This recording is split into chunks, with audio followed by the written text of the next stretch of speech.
నా వెనకాల కనపడుతున్న ఈ బిల్డింగ్లు డబుల్ బెడ్రూమ్ ఫ్లాట్లు, అంటే బాచ్పల్లిలో ఉండే డబుల్ బెడ్రూమ్ ఫ్లాట్లు. ఇయర్ నుంచి జనాలు వచ్చి ఉంటున్నారు.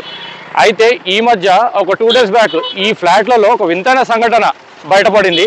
అదేంటో మీరు చూడండి. 2 BHK double bedroom Bachupally owners అందరికీ నమస్తే అండి.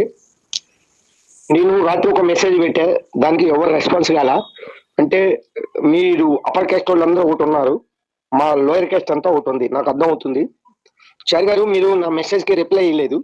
మీ మెసేజ్లకు మాత్రం మేము రిప్లై ఇవ్వాలి.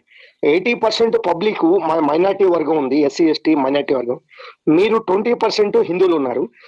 మీ 20% వాళ్ళు అంటే డబుల్ బెడ్రూమ్ వెళ్దామని చూస్తున్నారు. నేను బతికున్నంత కాలం మిమ్మల్ని ఏర్లేండి. రేపు జెండా పండగకి మీ హిందువులు ఎవ్వరు రావద్దు, ఇటు చిటికే చెబుతున్నా. మీకు పెట్టా, మీరు రిప్లై ఇలా 4th బ్లాక్ దగ్గర జెండా దగ్గర ఎట్లా వస్తారో నేను చూసుకుంటా చెప్తున్నా. మీ హిందువులందరికీ, మీ హిందువులకి 20% వస్తే మా క్రిస్టియన్ మా మైనార్టీకి 80% వచ్చింది.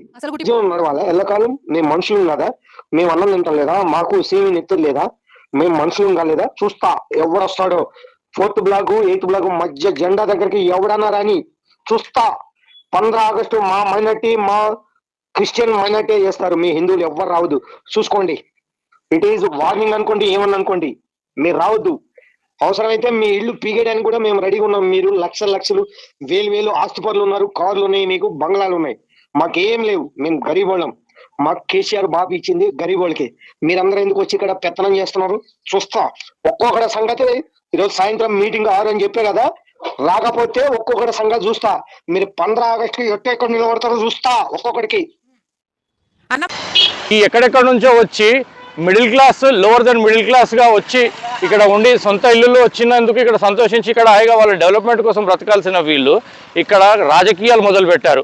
గ్రూపుల వారీగా రాజకీయాలు మొదలుపెట్టి వాళ్ళు ఒక గ్రూప్కి, అంటే మేము మైనారిటీలము, మీరు హిందువులు, మీరు ఎట్లా మీ ఆధిపత్యం ఎట్లుంటుంది, మా ఆధిపత్యం ఉండాలి అని చెప్పేసి ఆధిపత్యం కోసం గ్రూపుల్లాగా ఫామ్ అయ్యి ఆధిపత్య పోరు మొదలైంది. ఇక్కడ సొంత ఇల్లులు వచ్చినందుకు సంతోషంగా వాళ్ళ కుటుంబాలు వాళ్ళు డెవలప్ అవ్వడానికి పని చేసుకోవాల్సింది మానేసి ఆధిపత్యాల గురించి పోర్ల కోసం కొట్లాడుకుంటున్నారు. ఇలాంటి విషయాలు పబ్లిక్కి తెలవడం చాలా అవసరం.